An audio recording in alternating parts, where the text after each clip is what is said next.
Bonjour à toutes et à tous et bienvenue dans cette vidéo qui va traiter de DxO Pure Raw.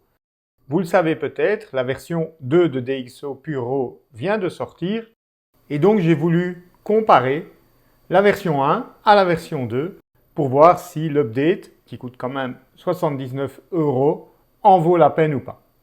Sans plus tarder, allons découvrir ce qu'il en est.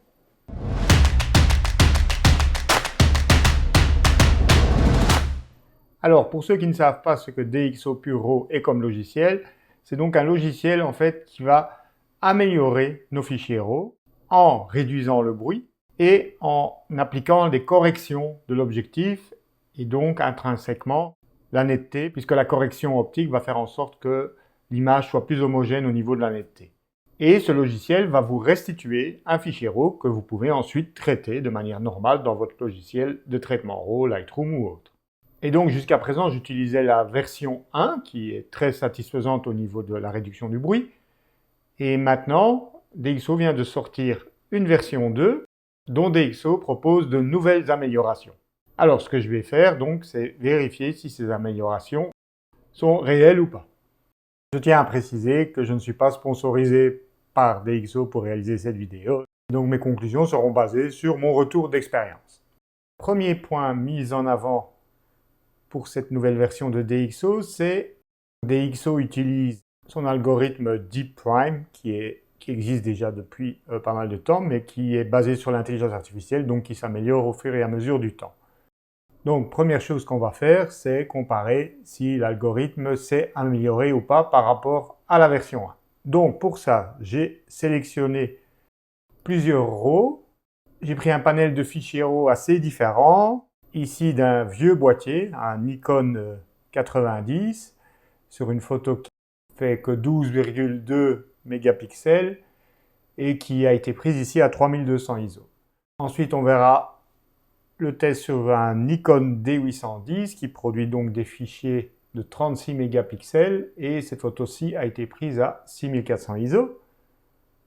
Ici, une photo prise par le Nikon Z7 II à 102 400 ISO. Donc ça, c'est vraiment extrême. En fait, c'était une photo de test lorsque je suis arrivé sur le lieu. J'utilise souvent cette technique de faire une photo à très haut ISO pour éviter de devoir faire des pauses longues. Voilà. Et alors, ensuite, un fichier RAW, donc de Fuji, issu d'un X-T4 et qui a été prise à 8000 ISO. Alors, donc je vais les convertir dans DxO Pure Raw, la version 1, version 1.5 pour être exact. Alors, comme vous le voyez, dans la version 1, il n'y a pas d'intégration directe avec Lightroom, donc vous êtes obligé de localiser le fichier sur votre disque dur, ce que je viens de faire, voilà. Et donc, puis venir les ouvrir dans DxO. Alors, comme vous le voyez déjà, dans la version 1, le fichier RAW, donc le fichier Fuji, n'est pas supporté. OK. Alors, ça arrive souvent quand il détecte un nouvel objectif qui n'est pas encore ici dans la base de données du logiciel. Il nous propose de la télécharger. Donc, quand vous avez ce message, évidemment, il faut le faire puisque du coup, vous bénéficierez des derniers modules de correction d'objectifs dont dispose DxO. Donc, c'est un logiciel très simple, hein, c'est ça un de ses principaux avantages aussi. Il suffit de cliquer sur « Optimiser les photos ». Voilà. Alors évidemment, on va choisir l'algorithme Deep Prime, celui qui est basé sur l'intelligence artificielle. Le format de sortie, l'intérêt c'est d'avoir un fichier RAW. Alors, comme vous pouvez le voir, les fichiers RAW sont très lourds après l'exportation. Pourquoi? Tout simplement parce qu'en fait, il va générer un DNG linéaire, c'est-à-dire qui permet encore toutes les retouches, toute la latitude de post-traitement. Mais donc, forcément, cet avantage entraîne un autre inconvénient, c'est celui du poids. Et il nous demande donc où on va le mettre. Eh bien, on va le mettre dans le dossier DxO du dossier original où sont les RAW. Donc ça, c'est très bien. Il nous crée un nouveau dossier. Voilà, et c'est parti. Alors, une fois la conversion effectuée, il nous demande ce qu'on veut faire. Est-ce qu'on veut ouvrir le Finder, afficher le résultat ou exporter vers par exemple Photoshop ou un autre logiciel. Mais ici, je vais d'abord convertir donc les mêmes fichiers avec la version 2 de PureRAW et on fera la comparaison directement dans Lightroom. Donc là, je clique sur Stop. Et donc maintenant, si on va dans Lightroom, il faut aller cliquer sur le dossier où sont vos RAW originaux et il faut choisir Synchroniser le dossier. Voilà, vous voyez qu'il a détecté, ça force donc Lightroom à rescanner le dossier et donc il nous dit qu'il a trouvé 3 nouvelles photos. On fait synchroniser, donc il va nous importer les 3 photos au format DNG. Vous voyez que DxO a rajouté l'extension DxO Deep Prime, comme ça vous savez quel algorithme a été utilisé. C'est bien pensé. Alors, maintenant, donc, on va faire la même chose. Donc, pour retrouver son dossier, il suffit de cliquer droit sur n'importe laquelle de ces photos et sélectionner « Atteindre le dossier de la bibliothèque ». Voilà. Donc, comme vous pouvez le voir, il nous a créé un sous-dossier dans lequel il a mis les fichiers RAW. OK. Je reviens dans DxO Test. Pour ne pas m'emmêler les pinceaux, je vais les classer donc par extension de fichier. Donc, il va me mettre les DNG d'abord. Voilà. Et maintenant, je vais envoyer les 4 RAW, donc le Fuji, vers DxO PureRAW version 2. Alors, pourquoi je dis envoyer? Parce qu'ici, c'est une des nouveautés de la version 2. Vous pouvez les envoyer directement depuis Lightroom. Je sélectionne mes RAW.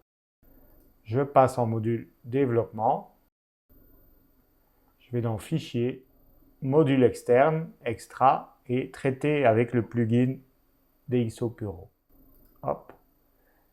Et donc là, il va les envoyer tous les 4 dans PureRAW 2. Donc là, pareil, il me propose de télécharger les modules manquants. Alors, j'aurais pensé que les paramètres seraient passés directement de la version 1 à la version 2. Alors, soit ils ont amélioré ces derniers, soit ça n'a pas été pensé comme ça. Donc, je fais enregistrer.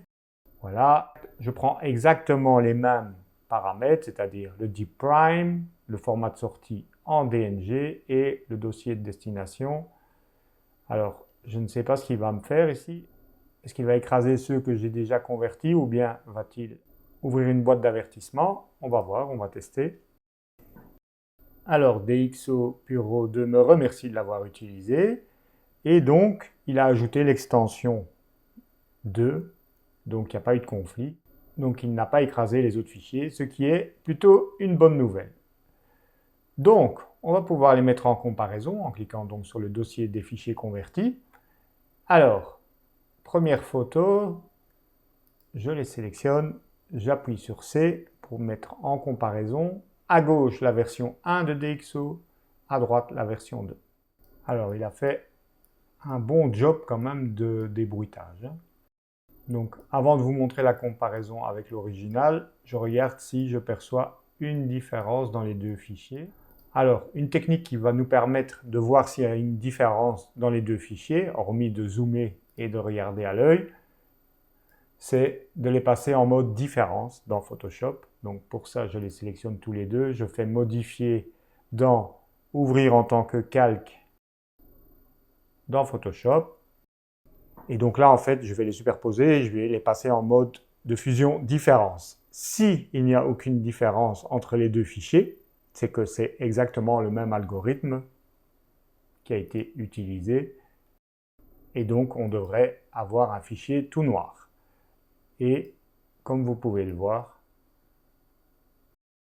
je vais augmenter la luminosité avec une courbe afin qu'on détecte d'éventuelles variations. Alors, c'est très léger. Hein. Là, vous avez vu, j'ai dû booster en fait le résultat avec une courbe, mais donc effectivement, apparemment, il y aurait quand même une petite différence. On va les remettre en comparaison et je vais nettoyer mes lunettes. Je vais zoomer à 200% cette fois.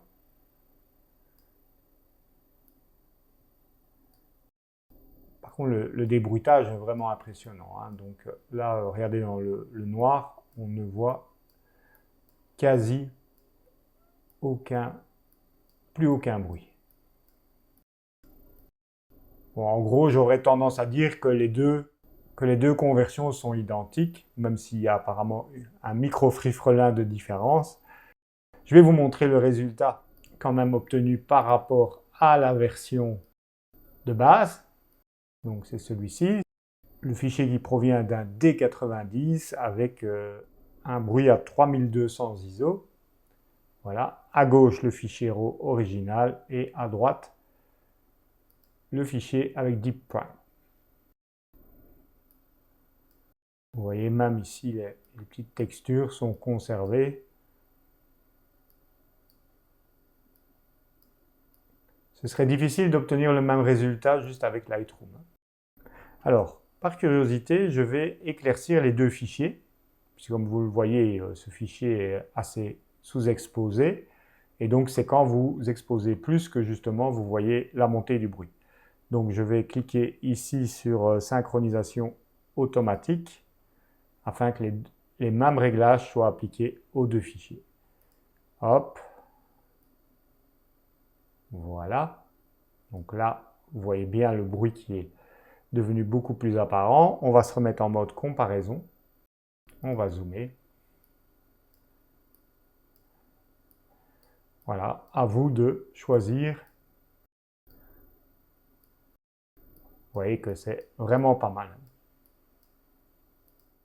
Alors, on passe sur les fichiers suivants.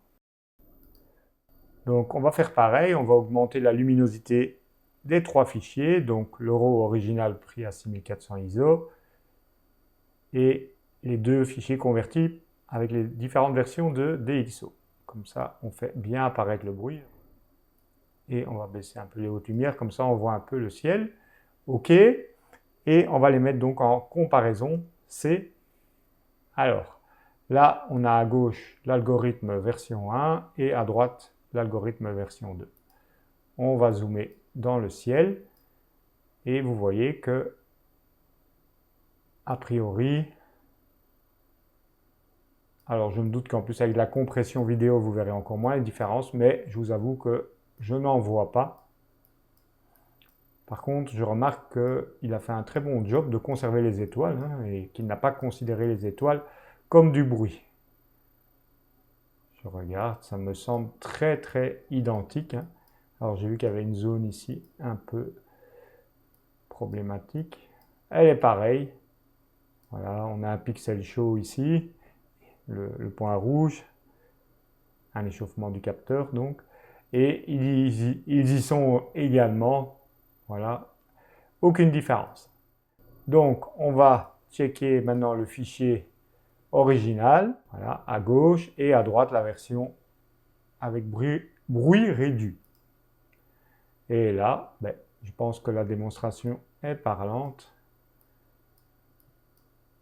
On a vraiment un excellent résultat.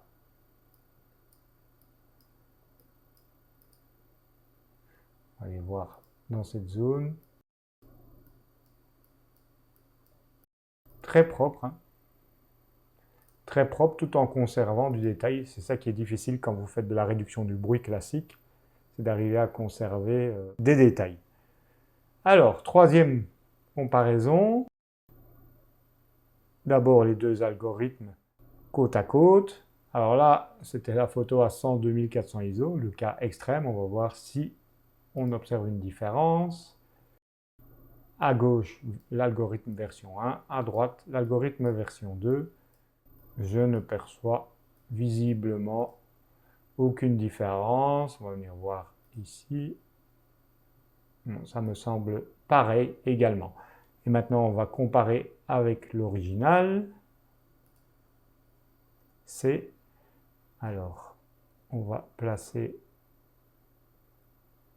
voilà, le RAW original à gauche à 102 400 ISO. Et vous avez compris que même si l'image à droite, il faut le reconnaître, est fort lissée, ça fait un peu plastique, elle est quand même récupérable parce que là, je doute qu'on puisse en faire quelque chose en traitement classique. On va essayer. Je décoche synchronisation. Je vais dans détail et je vais augmenter donc la luminance, qui est l'algorithme de réduction du bruit de Lightroom. Voilà, regardez le genre de choses qu'il me génère. Et on dirait des taches de mouche. Donc vous voyez que là, je vous mets les deux en comparaison à nouveau. Voilà, il n'y a pas photo, hein. Pourtant, l'algorithme de luminance de Lightroom est déjà très bon, hein. Alors, il nous reste à comparer cette fois le fichier Fuji, puisque c'est une des nouveautés de la version 2, c'est que les fichiers issus des capteurs X-Trans sont enfin supportés. Alors je ne sais pas s'ils sont tous supportés, il faut aller voir sur le site. Il y a la liste des boîtiers supportés. Alors, à gauche le RAF et à droite le fichier converti, le fichier traité par DxO. À 8000 ISO, on va aller voir, tiens, l'horloge, puisque ça c'est une zone justement à fort détail. Voilà, et franchement c'est impeccable. Voilà, il est 7h10 du matin. Je dézoome, on va aller voir un petit peu s'il n'a pas généré des artefacts. Ici, vu qu'il y a des zones surexposées, non, vous voyez, c'est très propre. Très très propre. Alors, par rapport à ce premier point d'analyse, donc concernant l'algorithme et donc le résultat de la réduction du bruit, personnellement, je n'ai pas vu de différence flagrante entre la version 1 et la version 2 de l'algorithme. À l'œil, vous ne verrez pas la différence. Donc, hormis si vous êtes possesseur d'un Fuji, la mise à jour ne vaut pas la peine à ce stade puisque ça n'apporte rien de plus. Évidemment, si vous êtes sur Fuji, ça change tout puisque avant il n'était pas supporté. D'ailleurs, tant que j'y suis, je vais tester un boîtier, un RAW récent d'une autre marque, donc du Z9 par exemple. Voilà, je vérifie juste bien qu'il a été pris avec le Z9. OK. Et donc je vais tenter de l'ouvrir dans la version 1 de Puro et échec de l'importation. Alors, on va vérifier qu'il s'ouvre dans la version 2 maintenant. Donc, développement, fichier, module externe traité avec le plugin. Oui, il me demande juste de télécharger le module optique correspondant et qui tient compte que donc que c'est le couple de boîtiers avec l'objectif, parce que l'objectif en fait c'est le même que celui que j'ai utilisé sur le RAW du Z7 II là tantôt. Voilà, et donc vous voyez que ici il l'accepte. Ça c'est un petit peu dommage je trouve, c'est de ne pas proposer les updates des nouveaux boîtiers dans les anciennes versions. Donc entre guillemets c'est un peu pour vous forcer la main à passer à la mise à jour V2.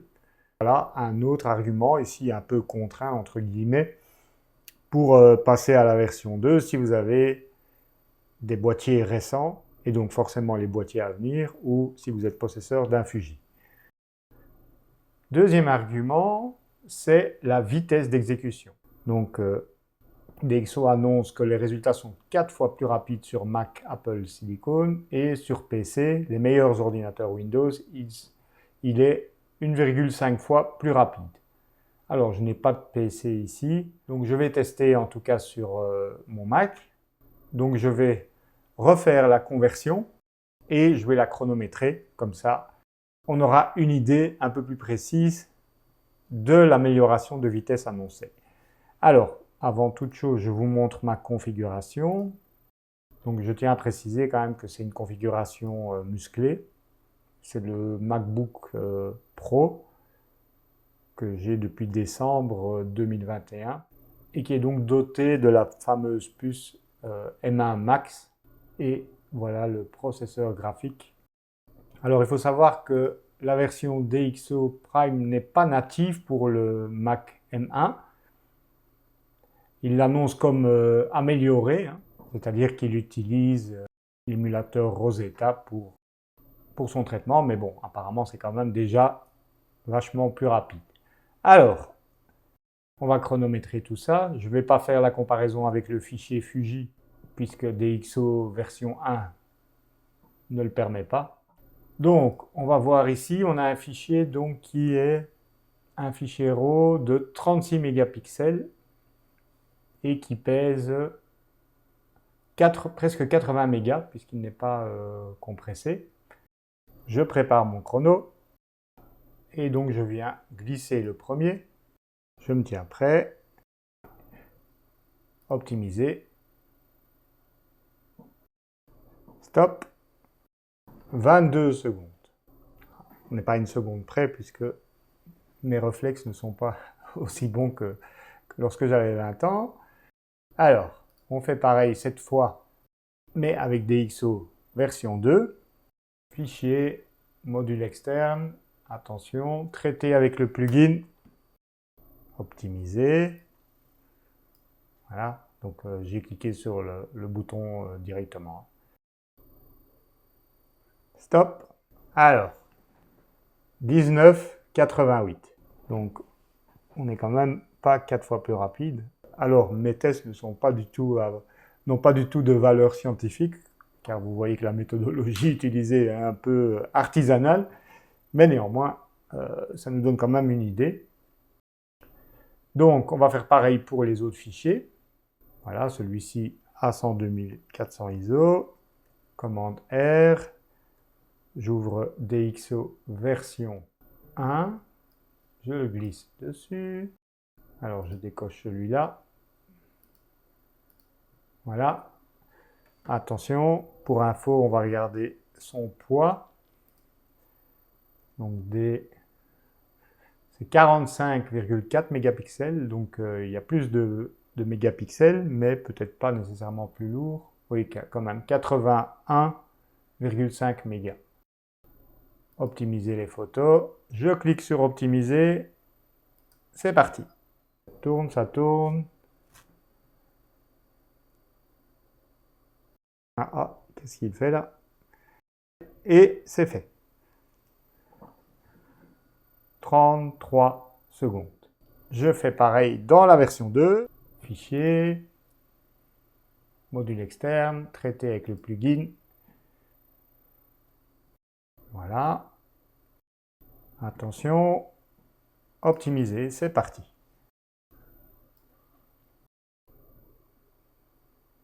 Il a fini. Ok.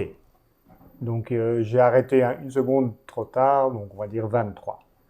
Donc 10 secondes quand même en moins ici. Dernier test. Donc sur ce fichier plus léger, fait 12 mégapixels. Alors je tiens à préciser que les photos que j'ai choisies, c'est vraiment au hasard. Hein. Je n'ai pas fait des tests avant. J'ai pris dans ma photothèque des fichiers qui étaient à haut ISO et qui venaient de boîtiers différents. C'est le seul critère que j'ai observé. Version 1.5, ok, je glisse le fichier RAW dedans. Optimiser et go. C'est parti. Là, ça devrait aller vite.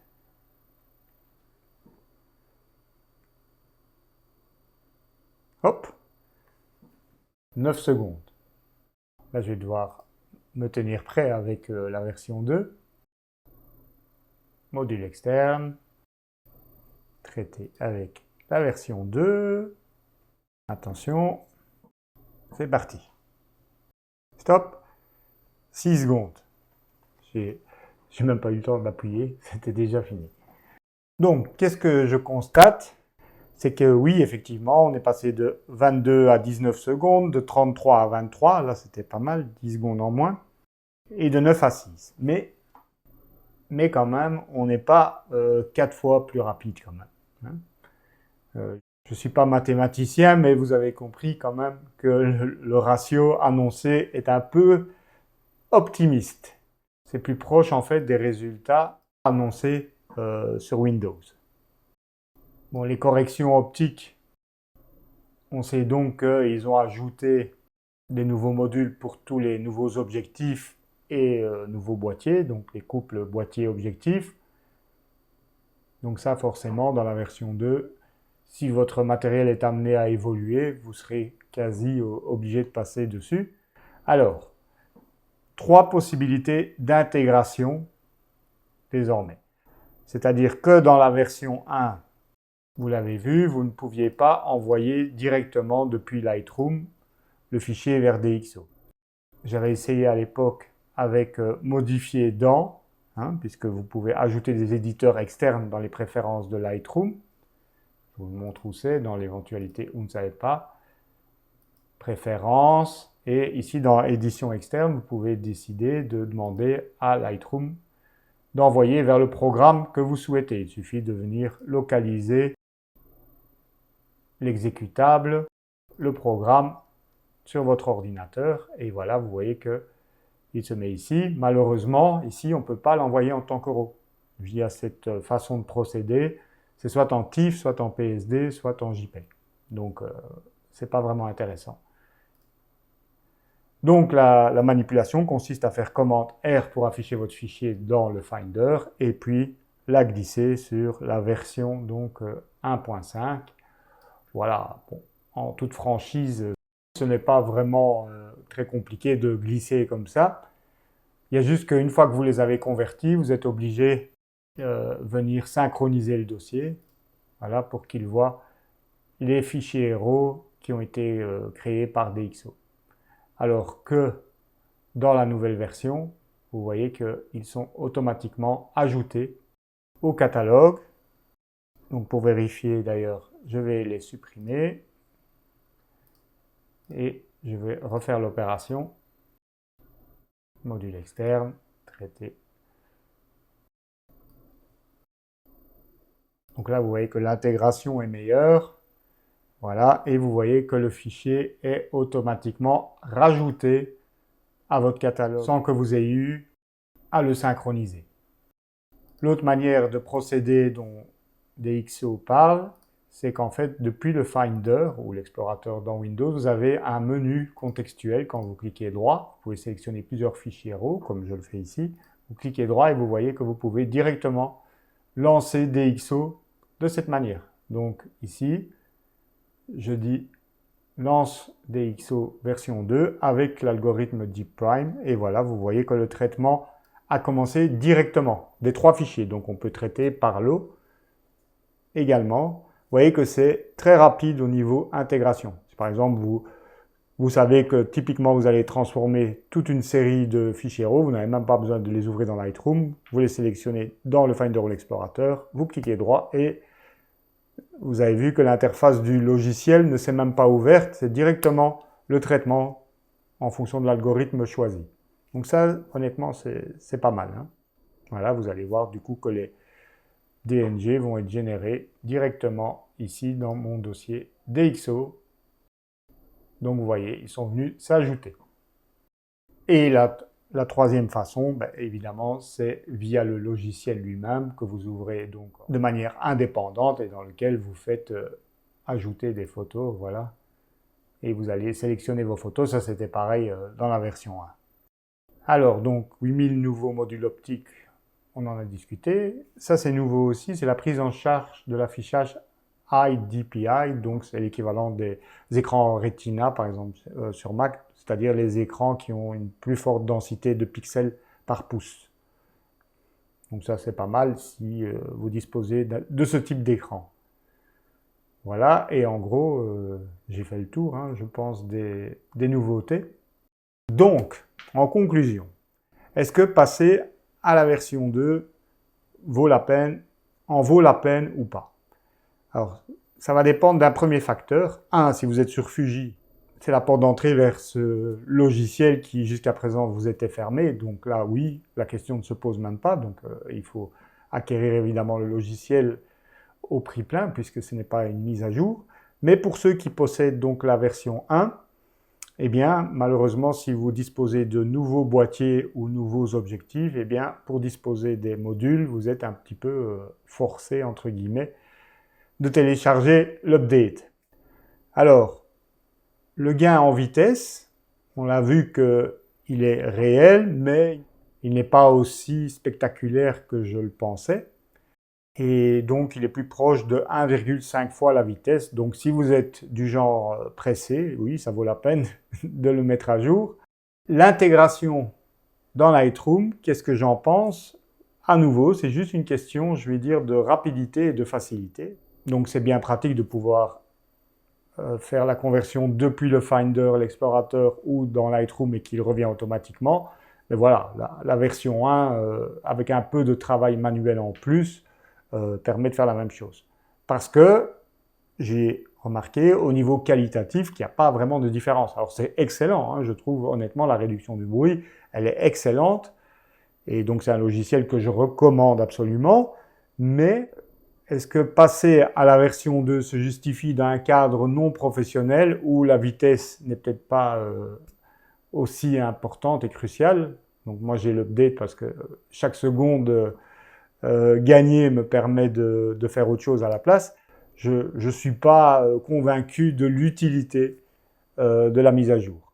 Autre chose aussi, il y a des membres de mon groupe qui ont acheté le logiciel, donc la version précédente, juste ici à la fin de l'année, et qui maintenant, malheureusement, doivent redébourser 79 € pour passer à la V2. Donc là, je trouve que DxO aurait pu faire un geste commercial, en tout cas pour ceux qui l'avaient acheté récemment. Voilà, bon, ça ne me regarde pas, mais voilà mon avis sur la question. Donc voilà, j'ai essayé de faire un petit peu le tour de cette version 2, vous montrer les avantages qu'elle apporte, mais donc si vous êtes un utilisateur qui découvre DxO pour la première fois, oui, ça vaut la peine de passer à cette V2. Maintenant, si vous avez la V1, voilà, comme je vous ai dit, le choix est vôtre. Dites-moi ce que vous en pensez en commentaire, je me doute que certains d'entre vous ne seront pas d'accord avec ce que je raconte. C'est le principe même de la communauté photo, c'est d'en discuter. Merci d'avoir regardé cette vidéo et je vous dis à bientôt pour d'autres nouvelles aventures photographiques. Ciao, ciao!